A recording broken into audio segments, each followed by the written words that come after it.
함진규TV 시청자 여러분 안녕하십니까? 함진규입니다. 아직 함진규TV 구독자가 아니신 분은 화면 아래 구독 버튼과 좋아요 꾹 눌러서 함진규TV를 응원해 주세요. 더 유익한 콘텐츠로 여러분께 보답하도록 노력하겠습니다. 지난해인 2022년 11월 30일 오픈 AI라는 회사가 인공지능 챗봇인 챗GPT를 출시해 전 세계적으로 큰 반향을 불러일으켰습니다. 챗봇은 대화형 인공지능의 한 형태인데 우리가 카톡을 통해 메시지로 대화하듯이 인공지능 대화창에 메시지를 보내면 인공지능이 인간과 똑같이 답변 메시지를 보내오는 방식입니다. 인공지능과 글로 대화를 하는 형태라서 채팅봇이라고 하는 것입니다. 이 글을 음성으로 바꾼다면 아마존 알렉사나 구글 홈, SKT 누구, 네이버와 카카오의 클로바와 같은 인공지능 스피커가 되는데 성능을 월등히 뛰어나겠죠. 또 움직이는 로봇에게 챗봇을 적용해 음성으로 변환한다면 인간과 흡사한 휴머노이드 로봇이 될 것입니다. 챗GPT의 출시가 갖는 의미는 이미 70여 년의 역사를 가지고 있는 인공지능의 연구와 발달사에서 처음으로 가장 최신의 인공지능 연구 결과를 일반인에게 서비스 형태로 공개했다는 점입니다. 그렇게 함으로써 앞으로 인공지능이 인간 사회에 어떤 영향을 미치게 될지 사전 탐험하는 기회를 제공함으로써 미래를 엿보는 창 역할을 하게 된 것입니다. 챗GPT가 출시된 지 이제 몇 달 지났습니다. 그 사이 우리 사회 곳곳에서는 그리고 거의 모든 미디어에서 챗봇에 대한 논의가 뜨겁게 달아올랐습니다. 챗GPT는 워낙 파급력이 커 그에 따른 부작용을 우려하는 이들이 많기 때문인데요. 우리는 이탈리아가 개인정보 보호를 이유로 챗GPT를 금지시키고 일론 머스크와 같은 기술 전문가 천여 명이 인공지능의 잠재적 위험성을 경고하며 AI 시스템 개발을 최소 6개월간 잠정 중단해야 한다고 요구하는 것을 보았습니다. 심지어 2001년부터 AGI, 즉 범용 인공지능 전문가로 활동해온 엘리저 유드코프스키 같은 사람이 AI 연구, 개발 전체를 영구 중단해야 한다며 악성 인공지능과 연결된 데이터 센터를 가차없이 폭격해야 한다고 주장하는 것을 들었습니다. 그렇다면 챗봇을 통해 흘낏 엿보는 우리의 미래는 어떤 모습일까요?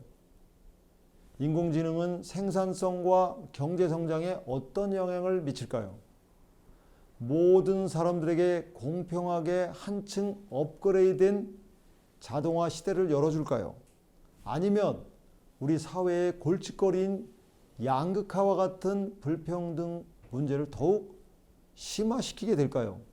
그리고 그것이 우리 인간들의 역할에 어떤 의미를 주게 될까요? 이미 이러한 질문에 답하기 위해 수년간 연구해온 경제학자들도 있습니다.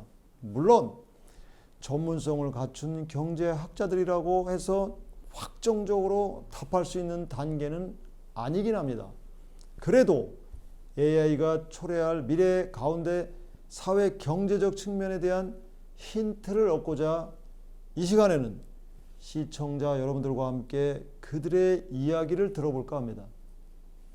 지난 50년 동안 전 세계 노동자들이 얻은 소득의 비중은 그들 국가의 총 수입에서 점점 더 작아지고 있습니다. 동시에 동일한 노동력과 생산재를 투입해 생산할 수 있는 생산량을 의미하는 생산성의 성장은 계속해서 둔화되어 왔습니다. 그렇지만 이 시기에 IT 기술과 자동화는 엄청난 발전을 이뤘습니다.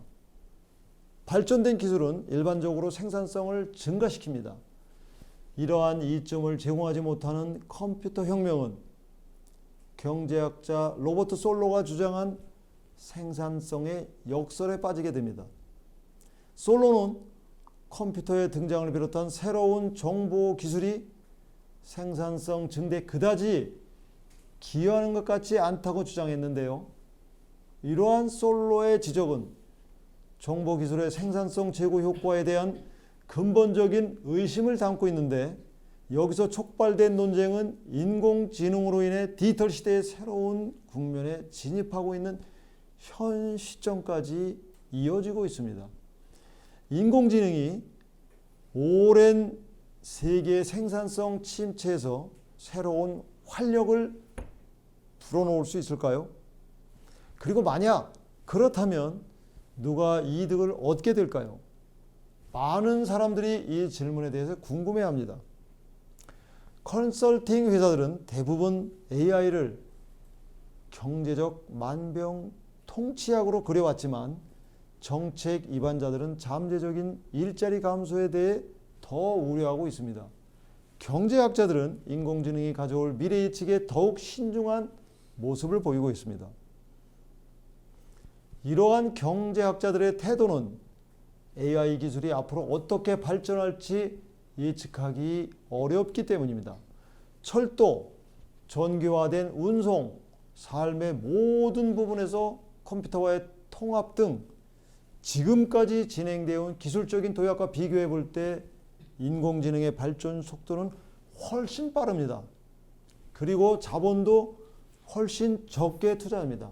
그 이유는 인공지능은 하드웨어의 발전보다는 소프트웨어의 혁명이기 때문입니다. 컴퓨팅 장치, 네트워크 및 클라우드 서비스와 같은 필요한 인프라의 상당 부분이 이미 마련되어 있습니다. 물리적인 철도나 광대역 네트워크를 구축하는 데 걸리는 많은 시간이 인공지능에서는 필요하지 않습니다. 챗GPT와 우죽순으로 생겨나는 유사 소프트웨어를 스마트폰에서 바로 사용할 수 있습니다.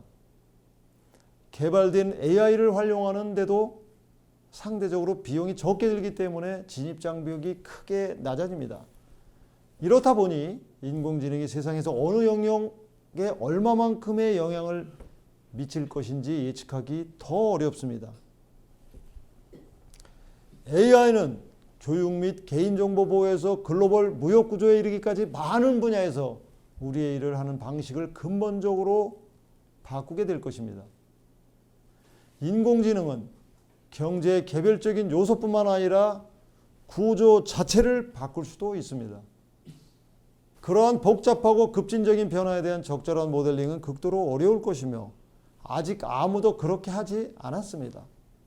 그러나 그러한 모델링이 없이는 경제학자들은 경제 전반에 미칠 수 있는 영향에 대한 명확한 설명을 해낼 수가 없습니다. 경제학자들은 인공지능의 영향에 대해 서로 다른 의견을 가지고 있지만, 인공지능이 이 사회의 경제적 불평등을 증가시킬 것이라는 것에는 경제 연구 분야에서 일반적인 동의가 있습니다. 그 예로 노동보다 자본이 갖는 이점이 점점 더 커짐에 따라 노동의 역할과 가치를 떨어뜨릴 수 있다는 점을 들 수 있습니다. 영국 매체인 인사이더 보도에 따르면 어떤 근로자들은 챗GPT가 자신들의 업무 가운데 80%를 대신할 수 있음을 솔직히 인정했다고 합니다. 그것만은 아닐 것입니다. 아마도 지금 우리 사회에 존재하는 일자리 가운데 챗GPT가 100% 다할 수 있는 일자리도 많을 것입니다. 이것은 자본이 인간에게 투자되기보다 인공지능과 같은 자동화 기계에 쏠리는 결과를 가져올 게 분명합니다.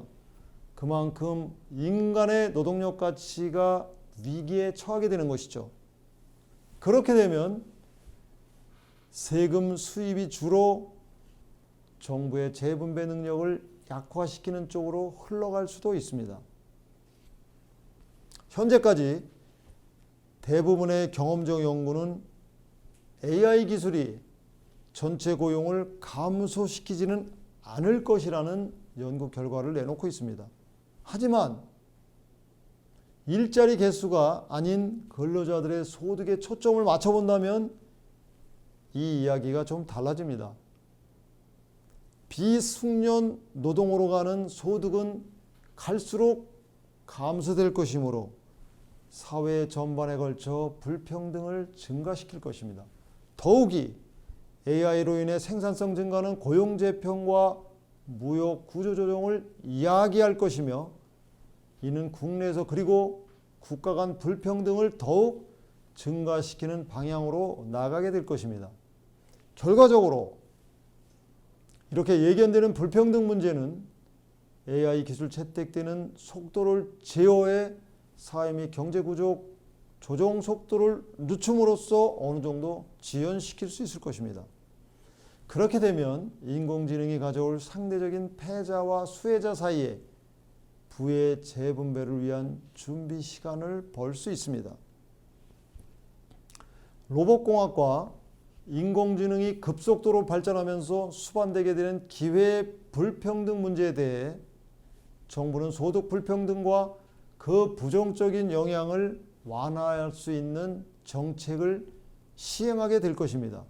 그렇다면 인공지능이 우리 사회를 점령한 후에 우리 인간에게 남겨지는 것은 무엇일까요? 유명한 경제학자 제프리 sak스는 이렇게 말했습니다. AI 시대에 인간이 할 수 있는 것은 단지 인간이 되는 것이다. 왜냐하면 이것은 인간만이 할 수 있는 일로 로봇이나 AI는 절대로 할 수 없는 일이기 때문입니다. 하지만 이게 정확히 무슨 뜻일까요? 적어도 우리가 지금 이야기하는 경제적 측면에서는 무엇을 의미하는 걸까요? 전통적인 경제 모델링에서 인간은 보통 노동과 동료로 간주되는 동시에 최적화를 이뤄내는 의사결정의 주체이기도 합니다. 그런데 인공지능 기계가 인간과 똑같이 노동을 수행할 뿐만 아니라 의사결정을 내리고 심지어 아이디어까지 창조할 수 있다면 대체 인간에게 남는 것은 무엇일까요? 인공지능에 부상하면서 발생하는 이런 문제 때문에 경제학자들은 경제 모델링에서 인간의 역할을 더 복합적으로 발전시키고 경제 주체의 개념을 더욱 정교하게 다듬도록 만들고 있습니다. 경제 주체는 시장 경제에서 경제 활동을 하는 행위자인 가계, 기업, 정부 등을 일컫는 말인데요. 특히 자기의 의지와 판단에 의해 경제 활동을 하는 행위자를 지칭합니다. 신고전주의 경제학자들은 인간을 합리적인 경제 활동을 하는 동물, 호모 에코노미쿠스로 가정합니다. 미국 경제학자 데이비드 파크스와 마이클 웰머는 경제적 합리성과 인공지능이라는 논문을 통해 인공지능 세계에서의 경제 주체로서의 인공지능은 인간 세계에서 인간이 경제 활동을 하는 것보다 훨씬 경제 이론에 맞게 행동할 수 있다고 주장했습니다. 그들은 이렇게 경제 주체로서의 인공지능을 사람과 비교해 이렇게 묘사합니다. 인공지능은 사람들보다 이상적인 합리적인 경제 행위를 더 잘 따르며 인간을 위해 만들어진 규칙과 인센티브 시스템과는 상당히 다른 새로운 규칙과 인센티브 시스템을 통해 상호작용합니다. 이런 주장을 받아들인다 하면 신고전주의가 가정하는 가장 합리적인 경제 주체인 호모 에코노미쿠스는 인간보다는 오히려 인공지능에 가깝다고 할 수 있는 것이죠. 그러므로 요점은 경제학에서 인간이 무엇인지 정의함에 있어 호모 에코노미쿠스보다 더 나은 개념을 찾아내는 것이 인공지능이 인간의 경제에 가져올 새로운 특성들을 이해하고 문제를 해결하는 데 도움이 된다는 것입니다.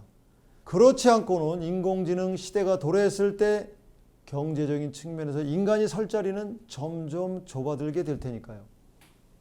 인공지능이 우리에게 근본적으로 새로운 생산 기술을 가져다 줄까요? 아니면 기존의 생산 기술을 개선하게 될까요? 인공지능은 단순히 노동 또는 인적 자원의 대체물일까요? 아니면 경제 시스템에서 독립적인 경제의 주체일까요? 인공지능이 가져올 미래의 모습을 조금 더 정확하게 엿보기 위해서는 이 질문에 먼저 답할 필요가 있습니다. 지금까지 함진규의 4차 산업혁명이었습니다. 감사합니다.